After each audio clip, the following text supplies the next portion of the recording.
Hey, welcome back. It's a Thirsty Thursday on Liquid Lunch, and as I mentioned in the beginning of hour one, I'm fasting today, so I am quite thirsty. Like you're probably thirsty for great news and all things that are happening out there. And joining us again is Frank Morano's back in studio, and Seth Denson joins us as well. How are you, pal? Good. Thanks for coming back with us. So what's happening out there in the world that our audience needs to know about? Well, I think that right now what's going on, obviously healthcare is my bully whip or thing I talk about, is there's a couple of key things. One is open enrollment season's going on right now. So if you haven't completed your open enrollment, if you're on one of the exchanges or doing your employer plan or any of that, make sure you're getting that taken care of. The exchange plans, you have to have that all completed by December 15th for January 1. So if you're enrolled in those, don't assume that you're going to be automatically enrolled in them next year. So I may have omitted to mention that Seth Denson is also an author, and he's the author of the book The Cure, which, yes, he brought us a copy the last time he was here. Thank you very much. Thank you. John has memorized that book. We have... Good. Well, this is the blueprint for solving America's healthcare crisis right here. So if you want the blueprint, you got to get The Cure. We have a lot of policy thought leaders and people around the healthcare. Like we have Pasquale DeLeo. He's the CEO of this company called Quad M Solutions. Mm-hmm. And what they've come up with is a group healthcare plan for people in the gig economy. Okay. Right? So they're a staffing company. If you're under 100 employees, you can't get a fair policy these days. And it's like way overpriced. What they have figured out is they hire your employees and then they lease them back to you. And then they get you under the umbrella of their group plan. It's actually cutting businesses by like 50%, just from going from like 5 employees to being part of 100. Is that one of the flaws in the system, that smaller companies get punished in the system? No question, small employers are the ones that are really footing the highest end of the bill of the healthcare system, in large part because they're limited in their options. We recognize that healthcare is really made up of supply chain components, just like every other aspect of our economy, right? So there are 4 key components to the healthcare supply chain. You have inpatient services, outpatient services, physician services, and prescription drugs. And so what large companies have at their disposal to do is manage the intricacies of those supply chains, where their employees go, how they access care, where they can negotiate contracts. Smaller employers are reliant upon Cigna, Blue Cross, United Healthcare, Aetna, effectively the major insurers. That's right. I heard them called the Cubas the other day. You know what they are. But yes, so they're reliant upon them. And they don't have the power and the leverage to go to the market and do things themselves. So what happens is what you're referring to, and we're seeing almost a grassroots movement of our smaller employers finding a way to band together and create these larger risk pools. We work with one out of Philadelphia called Pareto Health, and they do a great job of taking mid-sized to small employers, put them together, allow them to go to market to get better options for their employees. Seth, I want to ask you a little bit about Obamacare. We don't talk about Obamacare anymore. It used to be talked about all the time. I actually was a victim of the Obamacare penalty when my health insurance lapsed. But under the Tax Cut and Jobs Act of 2017, the Republicans in Congress and the president, they did away with the Obamacare penalty, and so that brought about some legal challenges. And there was a judge, I believe in Texas, a federal judge, that said that this was unconstitutional, and chances are this is going to make its way all the way up to the Supreme Court. Two-part question. One, if we've done away with the penalty already, why is it still so important that the constitutionality of Obamacare be challenged? What harm is it doing anyone now? And then the second part of that is, legally, how do you see this playing out? Yeah, I think that the first comment I'll make on the constitutionality clause and where we are with that is the Affordable Care Act still is the law of the land, and there's a lot of other components besides the individual mandate, right? There's the employer mandate, that employers are required to provide health insurance to employees. There are certain mandates to if you have over 40, right? It's over 50. 50. Right. In New York, it's over 100, by the way. Yeah, so different states. It's however a state classifies small group and large group. But it's 50 across, in the United States, if you're over 50, you got to do it, even if you're classified in a different state, small.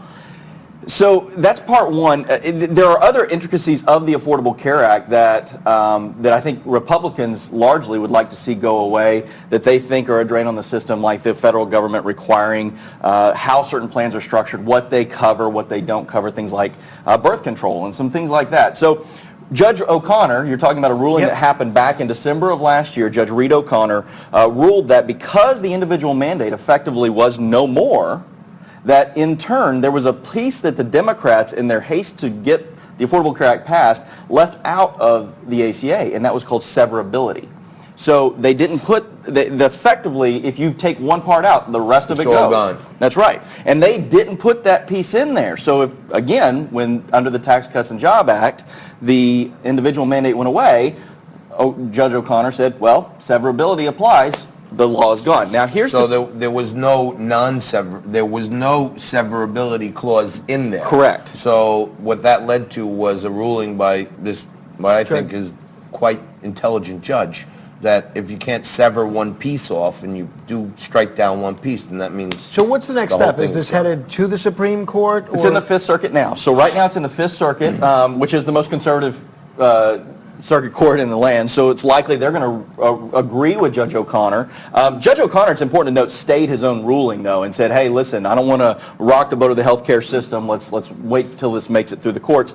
So it's Fifth Circuit. I think it will get held up there. And it will ultimately end up in the Supreme Court, where I think it will actually get thrown out. Interesting. For the third time. And here's why. Again, I'm not a legal scholar, but I've read it. And under the Tax Cuts and Jobs Act, because the Republicans didn't have a supermajority, the only thing that they could do was change the law under budget reconciliation. So if you actually look at the Tax Cuts and Jobs Act, the individual mandate isn't gone. It's there. It's just been reduced to $0. So they didn't sever it. That's it's kind of exactly still right. So it's tricky. Yep. We have on Tuesday, we do like Tech Tuesdays, and we're trying to always keep our audience aware of what's going on with big data and how big companies are spying on you. Now the word is out that Amazon is getting into the healthcare game, and they own all our data, basically. We have on a guy every week, Nate Bradley from Data Vault, and he talks to people on how to protect their data. Aren't there HIPAA rules around Amazon, checking out all your behaviors and then putting machine learning on it and trying to figure out what drugs you need and what your health issues are? Yeah, so Isn't this tricky? The HIPAA rules are very specific to me being able to identify the specific person and the condition, right? So right now, Amazon isn't doing that, at least not to my knowledge, they're not doing it. But Amazon is moving more and more into the healthcare space. And I'm one of those that, again, I'm big on privacy and security, and let's not let everybody have our information. If something's free, you're the currency. I say that all the time to people, right? If you're not paying for it, they're coming after you for something else. Like Facebook and Twitter That's and exactly Instagram, right. they're free, but people don't realize they're not really free. No. They're selling that information. So here's what I do, or I would welcome, though, is American consumers in the United States spend 10 hours on average researching a car before they make a purchase, 2 hours researching a flat screen TV, but only 15 minutes on healthcare. Wow. Right. So they're not engaged. And if we want to start to drive down the cost of healthcare in the United States, the consumer needs to be the one to do it. Well, so let's talk about the cost of healthcare in the United States. Last year, we spent more on healthcare in this country than we have in any year in history. Next year, that's a record that's going to break. The following year, that's a record that's going to break. $3.6 trillion, far more than any other industrialized country. And yet, we're not seeing the same kind of results in terms of life expectancy. It's not because we go to the doctor more, it's because we end up paying more for some of the same procedures, like MRIs and some of the same drugs. Now, last time you were here, you made a very persuasive case against single-payer healthcare, but a lot of people are looking at these numbers and saying, where's the return on our investment? What can we actually do, other than to get consumers to be a bit smarter, from a healthcare policy perspective, to drive down that $3.6 trillion cost? Yeah, there's a few things, and recognize that the solution isn't giving away an expensive system for free, right? Well, as long as we've just kind of solidified that, that's part one. Stipulated. Yeah, exactly. So the second thing is the government does need to soften certain regulations and invite new competition into the space. We need to make it easier to bring a new drug to market. On average, 12 years and $2 billion to bring a drug to market in the United States, right? Wow. So companies have to charge a lot of money to make that return back. And in the foreign markets that utilize that drug, they have price fixing. So, so the U.S. is paying for innovation and advancement, which we still want to see continue, but we need to loosen that. We need to require transparency in the system. If I go in and get something done, I usually don't know what it costs until 3 months down the road. Right, when you get the bills start rolling in, that's exactly all the stuff that wasn't covered. The consumer can drive down the cost if we give them the information and change the regulatory structure by which way healthcare Seth, I think check out the cure. Yeah, you got to check out the cure. I think healthcare is going to continue to be the #1 issue in the 2020 election. hopefully you'll keep coming back and telling our audience Absolutely. what they need to know. Appreciate it. Seth Denson, author of The Cure, and one of the foremost experts on what's happening out there with your health care.